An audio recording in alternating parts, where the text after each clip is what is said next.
All right. So as we start planning out our movie reviews today, we're looking at this idea of classical argument organization. And our teaching point is critics use classical argument structure to organize their ideas. This style of argument is not new. It's been going on all the way back to the Greeks with Plato and Aristotle and all of those. So you get into this idea of trying to hook your audience. We already know about hooks. How do we catch the reader's attention? Give a claim, kind of your opinion that you're going to focus on for the movie. Give some background behind it. So it's not just your opinion, but give some information from the movie, especially some reasoning, some evidence, some counterclaim, and then a response to that. Also, might know that as a rebuttal, and then a conclusion. So as we look at this idea, Roger Ebert has been one of the most famous movie reviewers probably of all time. He had a TV show with Siskel and Ebert, and he also wrote movie reviews as well. So he's kind of like the go-to with movie reviews. You remember the movie clips from earlier on that you watched from Romeo and Juliet? That was something that we normally would study around this time of year, and with at-home schooling, have not been able to. So we're going to base today's review around his review of that Romeo and Juliet that you watched a few clips from.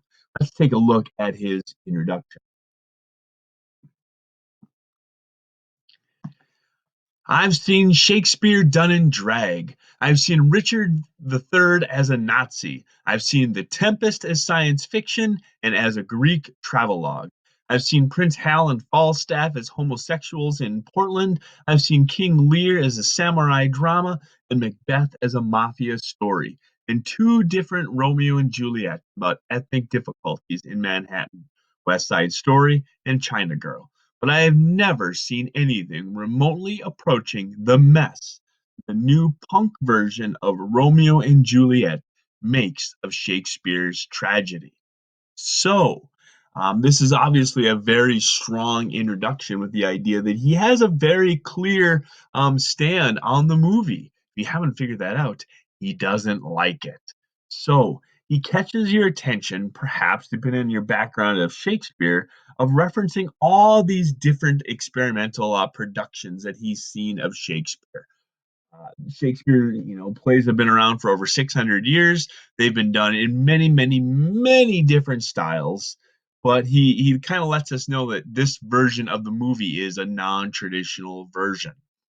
As you read the rest of the article on the screen, that's available. You can take a look and see kind of our reasoning behind each of the different steps in the classical narrative.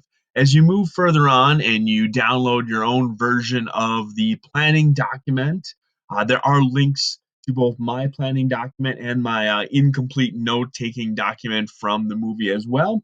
I'm reviewing Indiana Jones and the Kingdom of the Crystal Skull. So feel free to access either of those if you want to see some examples. Then from here, we'll get into actually writing our review on Monday of next week. This assignment is due by the end of the day on Friday, so that gives me the weekend to review them, grade them, and give feedback if necessary. All right, see you tomorrow.